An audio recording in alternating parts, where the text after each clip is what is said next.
Hello and welcome to this very special episode of the MediaTech Podcast. We are in Nashville and I've got Jessica Sanders with us.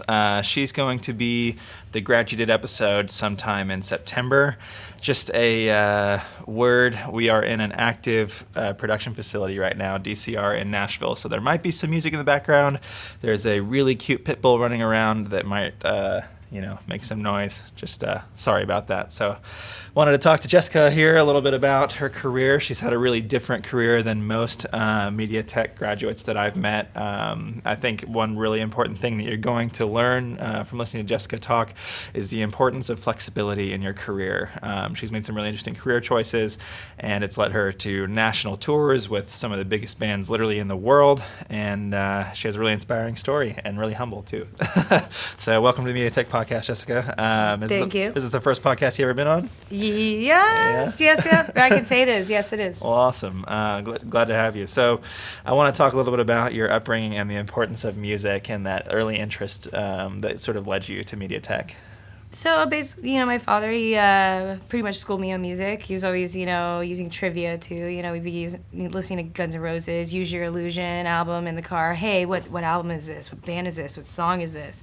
So he really kind of pushed me into listening to a lot of his music, and just at an early age, I loved listening to music with my dad. It was loved my father, loved spending time with him. So, I loved going, over his vinyl records and even listening to stuff on the radio. I was very varied as a child, which is funny because it's I'd be listening to the classic rock stuff and really liked it, really got into Queen. And then, Britney Spears was on the radio, like that, liked NSYNC, I liked all of it. So I kind of just stuck with that, and it was a big thing for me as a kid, just sitting at home in front of a stereo, making my own mixtapes all the time. It was my main thing I wanted to do at home, was go through my dad's cassette collection and vinyl collection all the time. So. Well, that's awesome. I mean, did it provide sort of some of it? You said in your interview it sort of provided some emotional stability, especially through some tougher years. Was that a really important thing for you? It was. Once I got, once you get through that weird phase where you're turning into a young adult and whatnot, and you have all those angsty feelings or whatever, and your parents are making you mad, and everything in the world seems like it's crumbling, that was my main, my main safety net, my blanket, per se, because it's just anxiety all the time. Didn't really get along well. I didn't fit in with my peers as much. I had a lot of trouble with public speaking, or having to read aloud in class, or doing any of that stuff. So I relied on listening to music and kind of focusing on that, always having it with me, always finding new stuff, going to shows on the weekends with my friends. And all my friends generally were always a little bit older than me, so they were into cooler stuff. So I kind of they helped aid me on to get into the live, more going to shows and getting into the live music aspect. Well, awesome. So. What was your first show? My first concert, my first band, it was Warped Tour, but my first band I wanted to go see was AFI, because I was huge in AFI. And I'm really good friends with the LD. Hi, Kelsey. I've helped her set up her rig, and I actually just talked to her yesterday, and she's great. She works directly for the band, and cool. Yeah, it's weird how that stuff happens. I go into the shop, and they're like, "Hey, you're gonna be helping this LD prep her rig," and I look at what it is, I'm like, AFI. What? It's just one of those moments that you're like, okay, cool. I've seen them. They're awesome live. Oh, they're great, yeah. I saw them. I think it was a co-production with Green Day 10 years ago. Yeah. That was really cool. Well, awesome. So tell me a little bit about what you initially thought you were going to do as a career, and then how you decided to go with pursuing MediaTech in audio. Well, I thought initially, when I started the program, before the live sound reinforcement portion, I thought it was gonna be Dr. Dre in the studio. I wanted to do studio tracks, record bands, bro. Be super cool, behind the console, find a band, go big, whatever. I don't know. I thought I was just gonna be in the studio, and then once we got into the portion with the live sound, going around all those venues, I was like, I kind of like this more. And then being in the live sound room, learning how to set all that up. It kind of came natural to me, and I'm like, I like this better because I like going to shows. And I was kind of like, I'm sick of listening to the same clip in my ear for an hour. It would drive me nuts. Right? Drive me nuts. I'd have to I would literally get out of the studio from a 6-hour session and have complete silence. I just didn't want to hear anything else. So, I definitely, when I got into the live sound portion, I wanted to be in the live sound environment. I wanted to work in live audio, which I got to do. I got to, monitor engineer at Fitzgerald's, and I also got to work for another club for free, essentially.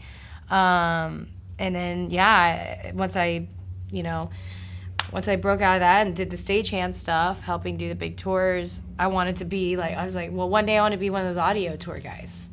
That's what I want to do. Mm-hmm. So, I just wanted to go in that direction as soon as I took that portion of the course. That's cool. I mean, how did you, once you finished through MediaTech, how did you find your first job in that field?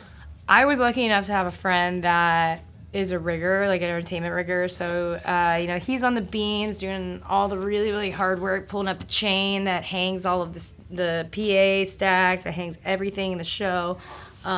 And I needed some extra money, extra cash on the side. I didn't want to go work at Starbucks. I made it a goal that I need to be in the industry. So he's like, hey, there's TV Next Load out tonight, and you can quote cable. That puts you above everybody that's new coming in to fill that call.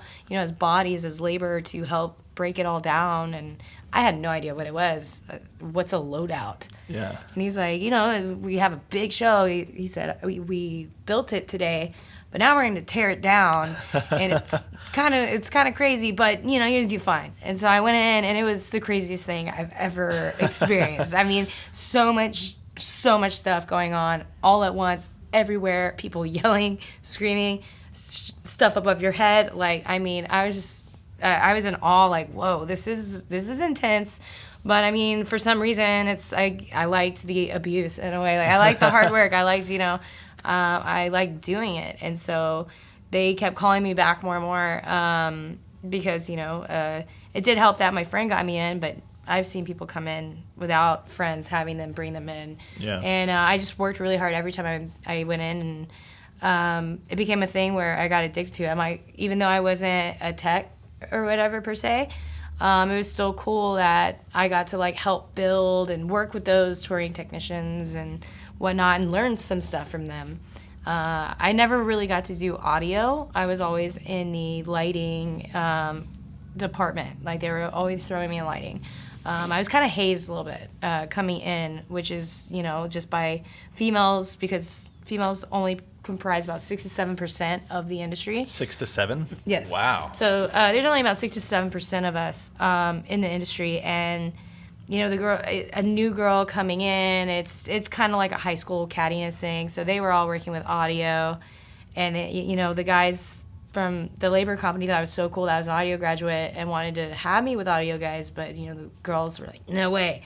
So in essence, they gave me, thank you. You gave me my job that I have today, because I started having to work with the lighting guys and just noticing patterns. Every single show is different, but the processes that make it happen are essentially the same. Mm-hmm. Where you start versus where it needs to end. Yeah. And I started noticing those patterns, started asking questions. So, and it was it was like paid school. And I've told students at MediaTech and reached out to the Dallas campus, even to the career guy over there, talking to them about, hey, here's some companies in town. Let those guys know, while they're going to school, go work at Upstage Center. Go, go as a stagehand. Get in that little learning, curve, I would say, because take what you can get from it. Pay attention, and you're getting paid to learn. Nobody gets paid to learn. So it's advancing your career in a sense, because they could be going to school for audio, but I really like setting up these video walls and working with this. This is really cool. And I eventually found a love for lighting and got picked up. by some guys that just kept seeing me come around doing the festival circuits as a stagehand and rigger. And they're like, nah, you're coming with us. So I was kind of forced into it, but I ended up loving it. So that's super. Is that a normal trajectory, like starting out in audio and then moving to lighting? It's that a common occurrence. Yeah. I can tell you, and tons of guys I know, they'll be like, I went to audio school, and they're lighting techs, touring techs. I'm like, I went to audio school too. I'm like, yeah, a lot of us have gone to audio school and just had to make that transition because it is sadly a saturated portion of the industry. But I mean, if you're willing to to acknowledge that fact, and branch out and just like you said, make yourself varied in what you can do. Like you can still say, hey, I can do audio work, but start learning lighting concepts. Start learning video concepts, especially audio, AV techs are always needed in breakout rooms, for corporate, whatnot. Even learning camera. I know they have the camera program now. They use those in big corporate shows. You can pay a lot of money. And then also the big tours they have steady cam ops. They have camera ops. You don't have to make film and try and go into film because I could imagine that that's really hard to get into and start making some money. But getting into doing, events like that, live events, trying to get in there, that's also a good start, So it's branching yourself out, and just being, just coming to the terms that, hey, there's not as many demand right now for that. So do I want to make a career? And do I want to stay in the entertainment industry or what? And I wanted to stay. I wasn't about to pay money and waste my knowledge and not make it where I wanted to be, because I had made it a choice. I'm going to stay in this industry for the rest of my life. Yeah. That's awesome. I mean, you seem really passionate and jazzed specifically about lighting and all of that and about design work. Was that tough to, have you always been open to new opportunities like that and finding your passion along the way? Or? Oh, definitely. Learning new gear and stuff. I was kind of thrown into learning LED. So I was in the shop more at one of the companies I worked for when I wasn't on the road. And, they just told me, hey, do you want to help fix some LED? We only have one guy over there. I'm like, I don't really know what I'm doing over there. I know how to build them and hook them up. I don't know. And they're like, you'll learn. And so I kind of got thrown in there and I learned. And thank goodness I did because now I know various LED products. Yeah. And then I started learning media servers, which is a big thing. Just processors in general. And just how that side works. And, it's cool because I didn't really realize at the time, but it's LED department, LED video, and lighting is kind of merging together in essence. There's a lot of lights that you'll see that's actually coming off of a video processor or media server. So it looks like a light to you, but actually you're sending content or whatever from video systems. Wow. So in essence, learning that's two departments that are merging is very beneficial to know. I just started out knowing lighting, but I've sure, any opportunity somebody wants to teach me something, I take it, and I run with it because I'm knowledge is power and knowledge is money, and it makes you indispensable. That is something that I've seen in my career predominantly as, a videographer, whatever is the ability to pivot is so important, and I think that a lot of people, for instance, in my field, I guess for yours it would be they want to be a producer someday, owning a studio. For mine, it would be they want to be J.J. Abrams or Christopher Nolan or some director, right? Yeah. But the importance to be able to see the opportunities along the way to that goal, and pivoting as necessary not only leads to career opportunities, but in my experience, and it seems like yours, it leads to finding new passions, definitely. And really exploring your creativity, So with that in mind, tell me a little bit about BTS and how that happened, because for those that are listening, Jessica here has been on some huge tours. She's not just talking; she's done all of it. So let's hear about that. I just got a phone call. I was working on the road with Mumford & Sons, is wrapping up, and I just got a phone call, And normally my whole process is I have so many people I have to email as far as my availability. I mean, it's crazy. It's like over 30 people, just to solidify work as being a contractor, freelancer, working for myself. So, I forgot to email one guy, but luckily he calls me up and, how you feel about K-pop? And I'm like, it's a thing that exists. I don't know. I don't know how I really feel about it. He's like, well, you want to do this one tour? Sure, what is it? And he's like, BTS. I'm like, okay, cool. Had you heard of them at that point? No, I had no idea who they were. I didn't know how big they were. I didn't know what I was stepping into, really. And, I remember when I mentioned it, I forget who I mentioned it to, and they're like, whoa. They're huge. And I'm like, well, I don't know who they are. They're literally like the biggest band in the world right now, I think, right? They're like number one as far as K-pop goes, for sure.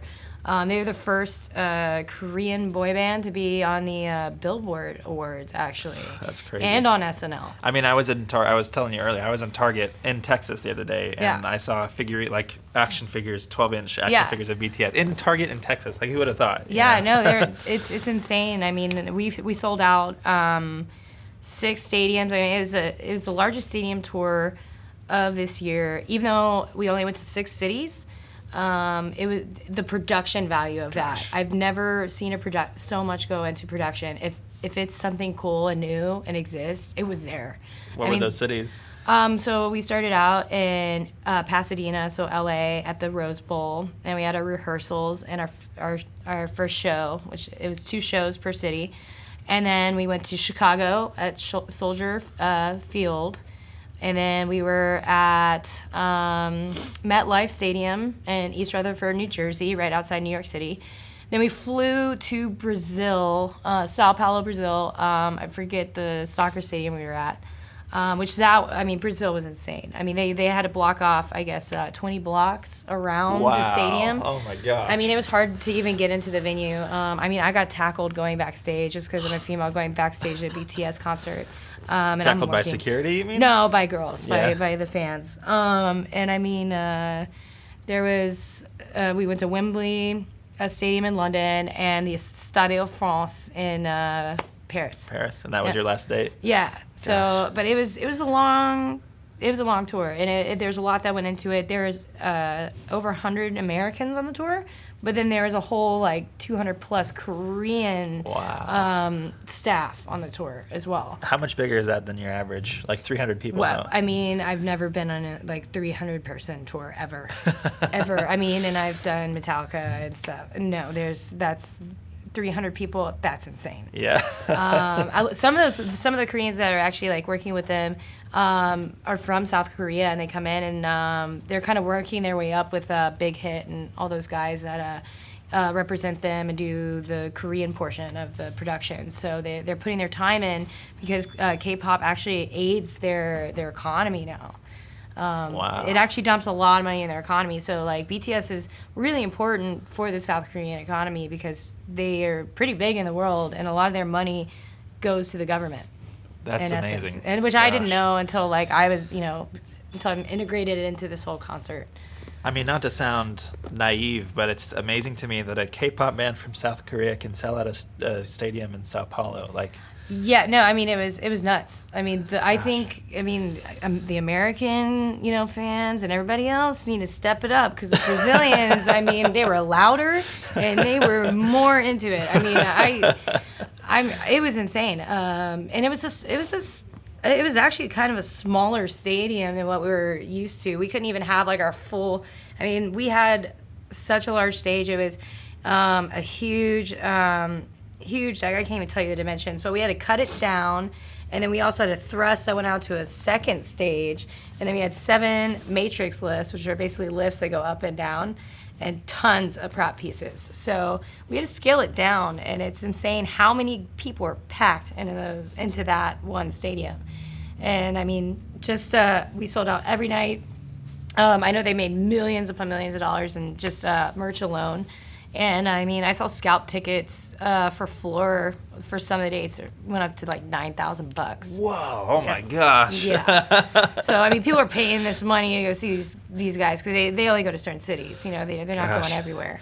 That's insane. When you're on that big of a tour, did you have any? I don't want to say FaceTime, but what who do you work with directly, like when you're on a tour of that many people? Of that many people? Well, I work directly like with my crew chief, so like there's like a hierarchy. So I'm working with my crew chief. I'm also working with like my coworkers. We had a team of 15 lighting guys, which that's crazy. And so, you know, I always go to my crew chief about something or any kind of questions, whatever. But we kind of had, like, our jobs down, like, what we needed to do. But, you know, and I also have to just, you know, talk to the ME guy, you know, the guy that's a master electrician for the show. Like, if I have an issue, like, with something, I'm talking to our front of house guy who's going through the lights before the Korean crew comes in to focus and flash. So we make sure that everything is at 100% so that when they come in, they can focus and everything and nothing has to be teched. Mm-hmm. So it's like I'm communicating with a lot of different people. Also stage managers. We have 3 stage managers. And I'm 3 stage managers? Yeah, 3 Wow. stage managers that I'm having to communicate with, and the production manager if he ever had a question. So basically there's a lot of people. And also, I mean, I had to communicate a lot with the Korean crew sometimes about certain things as well, for certain props that were going up that I was in charge of setting up, because they did have translators. They did have South Korean, American, you know, guys that were there that knew the language that are from America but went on the tour to kind of help that language barrier. Mm-hmm. So, I mean, it was like all of us working together, but it's cool because you know, I did the Robo Spot ground control system beta test, and so I was one of the spot ops and everything. And Nomi, the spot director, she's great, and the chicks that work with her, they kind of take over where people are like not, you know, not getting the shot, not getting the light where they need to get it. I mean, there's a language barrier there, but we all got along. We all laughed. We could like know a little bit enough to like all laugh together, and like, you know, it's cool that, you know, when you work with people like that, where there's that language barrier and you're with them for so long, you're helping them out, and you can like, you know, they appreciate you so much, and you know, you can communicate in little ways, and makes a difference, you know. That's really cool. So tell me, like, what was, I guess specifically on that tour, but kind of in general, like, what is your day-to-day, like a day in the life on a tour like that? Okay, like the day-to-day. So, I guess I would start from, like, our first, like, after the Rose Bowl. So we'd get to Chicago, and we had 2 days off in Chicago. And then after that, we'd go into the stadium. The stage is already built. So there's guys, there's riggers, there's stage builders, leapfrogging in front of us, building the stage. So that once we get in, wow, gosh. Yeah, it's huge. It's like it's at least a 2-3 week build for stage hands and riggers and stuff in those cities that it's happening. So they're leapfrogging, making these stages already built. So all we got to do is come in and unload our 9 trucks. Just for lighting alone, 53. Just for lighting alone, yeah, 53 trucks. It was like 9 trucks, 53-foot trucks for us. Wow. So we'd have to unload everything and then systematically get things done in accordance with working around departments. And that's a big thing that you learn when you tour is like working around other departments, because on something like that, it's so huge. You need to be able to let the video guys do what they need to do, get out of their way, because stage manager is going to be on you and be like, hey man, this needs to happen. Wow. So there becomes like a system. So, you know, like I had my buddy Brandon, he was on stage with Tommy Smith, great guys, like doing the automation pods and stuff on the stage, and I was helping with the downstage pre-rig truss that, like, you know, hugs the edge of the stage and doing all that. And then Tate's building their decks out to the B stage. And then I'm, you know, as soon as that's done, pretty much after lunch, they're like, oh, hey, you start putting your lights out now. And I'm having to take out 230 lights out of a case and set them in, you know, specific lights in particular areas with at least, I forget how many breakout looms. And also plugging in the power, whatever. So it was a system, and it's like all about time management and about knowing how to like work your day. Like it's not everyone can have that skill, not everyone does. There's some people I've seen in the industry that are better at it than others, but it's always something you can learn, or like even if you can just offer some sort of support with it, you know, you don't have to like be so militant about it. But No, I had my stuff down because I did take on a lot of responsibility as far as all the duties I had on that tour. So I had to be very, very vigilant and on it as far as what went on. And in open air stadiums too, the weather is a big thing. Ooh, I didn't even think about that. And so, I mean, we were kind of joking because there was a day where we unbagged and rebagged lighting fixtures like that were on the floor at least 4 or 5 times. So now I can say that I'm a weather protection specialist because I could bag 250 lights in about 10 minutes, so that was a thing, because for some reason when you do the stadium tours, you're going to get rained on all the time. And you're like, man, I miss those arena tours, it doesn't rain. Can it still go on, like if it's raining? It can, yeah. I think there's, in Paris, we couldn't have, we made sure like there's like strobe lights, like the flashy that can blind you. Those kinds, we would have just a white clear bag so that we could still use those. But there was one show where we had to like completely cover the other lights and we couldn't use them on the thrust. But the other stuff on the stage had weather covers, even if it was kind of on like the cantilever, which kind of comes out and can be exposed to rain. We put those on there for that purpose. So at least they had the stage lights and those and the lights that line the stage. But there's sometimes that happens. That's awesome. So tell me, I want to wrap it back up a little bit. Tell me how we kind of started, about how I said the importance of you finding your passion through your creativity. Like for those that might be interested in a career, maybe they're thinking about being live sound, or maybe they're thinking about being a producer in a studio. Like, how has that helped you being open to new opportunities? It's helped me in the sense that I didn't stay stagnant somewhere and didn't, grow. It's hard to explain. It's like because I was open to, okay, I'm going to go do something that I completely wouldn't even think I'd ever do. I ended up actually enjoying doing it. And, if you show people that you're willing to learn more and about other things and not be like stubborn about, no, I only want to do this, especially in an entertainment aspect, you get more opportunities because you show that you're willing to do it. You're willing to do whatever it needs to do, because it's a show. It has to happen. There's no, we're tired today. Like half of it's not going to go up. No, it's going to happen. There's a guy here who usually does like the floor package for Brantley Gilbert, which I'm on right now. He's an audio guy, and he was going out doing the lighting. And he's like, thanks for doing that for me, dude. Like, because he got to go, with my GM, do some audio stuff. So it's really good to be versatile like that, because it's like, people like the company I'm working for right now, DCR, and people like that, they really look for people who are willing to go outside the box and know various aspects, because you can help the team. It becomes a team effort. Yeah. At that moment, it's not like, I hate when there is a portion of this entertainment industry where it's like departmentalists. Oh, well, I'm not helping them, they're this. Well, certain companies and stuff that offer like various aspects of the production, like turnkey, where it's everything, we're all in it as a team. And I even do it even when it's a separate company that's not even, I'm all about, this is a production team. Even though you're video, I'm still going to help you. If I'm done with my stuff and you're in the weeds, I'll help you figure it out however I can. And also, showing companies that and being willing to work as a team with people and learn certain things, it makes the production go smoother, makes more people happy, and it's gonna catapult you in reference to like your jobs that you get, and then also your reputation. Mm-hmm.